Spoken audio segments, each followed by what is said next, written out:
Hi guys and welcome back to the channel. आज के इस वीडियो में मैं आपको मुरुदेश्वर टेम्पल के इतिहास के बारे में कुछ जानकारी देने वाला हूं। मुरुदेश्वर टेम्पल कर्नाटक राज्य के उत्तर कन्नड़ डिस्ट्रिक्ट में मुरुदेश्वर नाम के सिटी में है। मुरुदेश्वर टेम्पल का संबंध त्रेता युग से है एंड मैं आज आपको उसी की कहानी सुनाने वाला हूं। त्रेता युग में रावण की माता कैकसी प्रतिदिन लंका के समुद्र के किनारे शिवजी भगवान की शिवलिंग बना के पूजा किया करती थी। एक दिन जब रावण ने उनसे पूछा कि आप प्रतिदिन यह पूजा क्यों करती हैं, तब माता कैकसी ने रावण को बताया कि वह यह पूजा इसलिए करती हैं ताकि उनको मृत्यु के बाद कैलाश पर्वत में जाने की जगह मिल जाए। यह बात सुनकर घमंडी रावण बोलता है, आप रावण की माता है, आपके लिए कैलाश पर्वत तो क्या, मैं भगवान शिव जी का आत्मलिंग भी लंका में लेके आऊँगा। माता कैकसी को कैलाश पर्वत लंका लाने का वचन देके रावण शिव जी की तपस्या करके कैलाश पर्वत लाने का वचन पूरा करने के लिए तपस्या में लीन हो जाता है। रावण को घोर तपस्या करते देख नारद मुनि जी घबरा जाते हैं और वो विष्णु भगवान के पास जाके कहते हैं, भगवान कुछ ऐसी माया कीजिए कि रावण को अपने तप करने का उद्देश्य ज्ञात ना रहे। इधर रावण के जब घोर तप करने के बाद भी जब शिवजी भगवान उनको दर्शन नहीं देते हैं तो रावण गुस्से से कैलाश पर्वत हिलाने लगता है।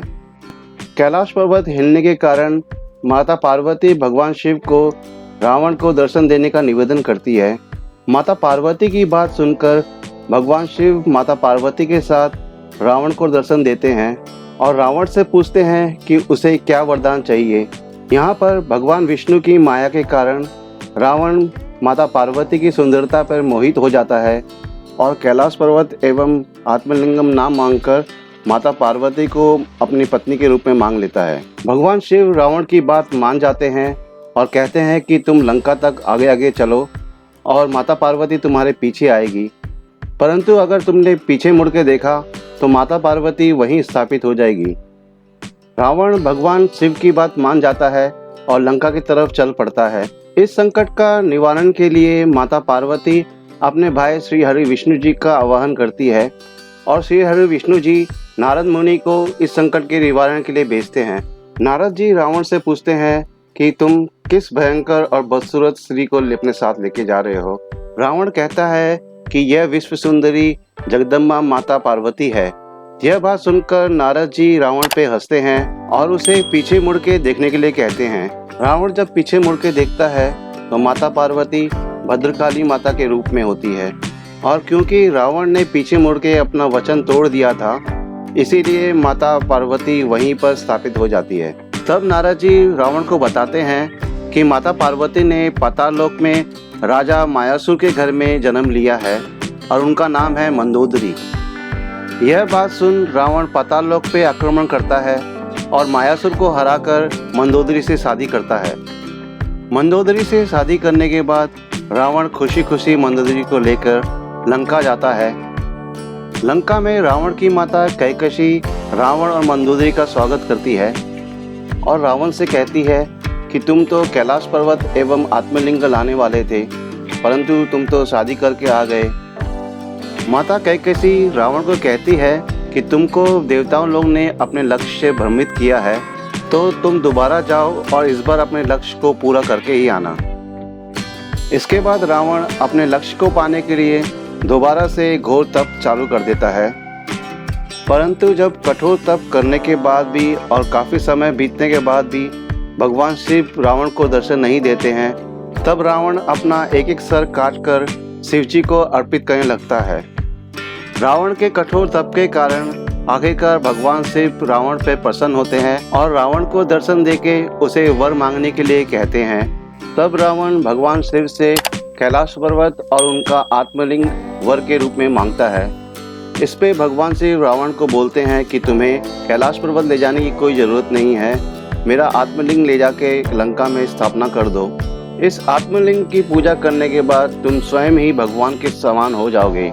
भगवान श्री रावण से यह भी कहते हैं कि इसे लंका से पहले कहीं पर भी जमीन में मत रखना, वरना यह शिवलिंग वहीं स्थापित हो जाएगा। रावण शिवलिंग को लेके लंका की तरफ निकल पड़ता है। यह बात जब देवताओं को पता चलती है तो वह काफ़ी चिंतित हो जाते हैं और नारद जी से इस चिंता का निवारण करने के लिए उपाय पूछते हैं। नारद जी इस चिंता का निवारण के लिए भगवान श्री गणेश जी से सहायता मांगते हैं और गणेश जी उनकी सहायता करने के लिए तैयार हो जाते हैं। इधर जब रावण आत्मलिंग लेके लंका लौट रहा था, तब भगवान विष्णु जी अपनी माया से दिन को शाम कर देते हैं। रावण जो शिव जी का परम भक्त था, वह शाम की शिव जी की पूजा के लिए आत्मलिंग को कहीं रखने की सोचता है। उसी समय भगवान श्री गणेश जी एक बालक का रूप लेके उनके सामने प्रकट होते हैं। रावण उन्हें आत्मलिंग पकड़ने की प्रार्थना करता है। बालक रूपी भगवान श्री गणेश आत्मलिंग को पकड़ने के लिए मान जाते हैं, परंतु वो रावण को कहते हैं कि अगर वह थक गए तो वह रावण को 3 बार आवाज़ देंगे। अगर वो 3 बार आवाज़ में नहीं आए तो वह आत्मलिंग को जमीन में रख देंगे। रावण के पूजा में जाने के बाद बालक रूपी भगवान श्री गणेश जी रावण को 3 बार आह्वान करते हैं और रावण 3 आह्वान के बाद जब नहीं आता है तो बालक रूपी श्री गणेश जी आत्मलिंग को जमीन में रख देते हैं। और उसी समय देवता लोग भगवान श्री गणेश जी पर फूलों की वर्षा करते हैं। यह सब देखकर रावण समझ जाता है कि ये देवताओं लोग की चाल है और गुस्से में आकर बालक रूपी गणेश जी के मस्तक में प्रहार कर उनको चोट पहुंचाता है। इसी वजह से गोकर्ण में जो गणेश जी की मूर्ति है, उसके मस्तक में एक चोट का निशान है। इसके बाद रावण आत्मलिंग को उठाने की भरपूर कोशिश करता है, परंतु सफल नहीं हो पाता है। रावण के भरपूर कोशिश करने के कारण आत्मलिंग का आकार गाय के कान के जैसा हो जाता है और इसी वजह से इस जगह का नाम गोकर्ण रखा गया। गौ मतलब गाय, कर्ण मतलब कान। अपनी पूरी कोशिश करने के बाद भी जब रावण आत्मलिंग को उठा नहीं पाया तो गुस्से में उसने आत्मलिंग की सामग्री, डिबिया, धागा, कपड़ा और ढक्कन इधर उधर फेंकने लगा। आत्मलिंग की सामग्री अलग अलग जगह में जाके गिरी। पहला स्थान जहाँ पर आत्मलिंग स्थापित हुआ वह है गोकर्ण। आत्मलिंग की डिबिया जिस स्थान में गिरी उस स्थान का नाम है सजेश्वर। धारेश्वर नामक स्थान में आत्मलिंग का धागा गिरा। गुणवंतेश्वर में आत्मलिंग का ढक्कन गिरा था और आत्मलिंग का कपड़ा मुर्देश्वर में गिरा था। इन 5 क्षेत्र को पंच क्षेत्र कहा जाता है।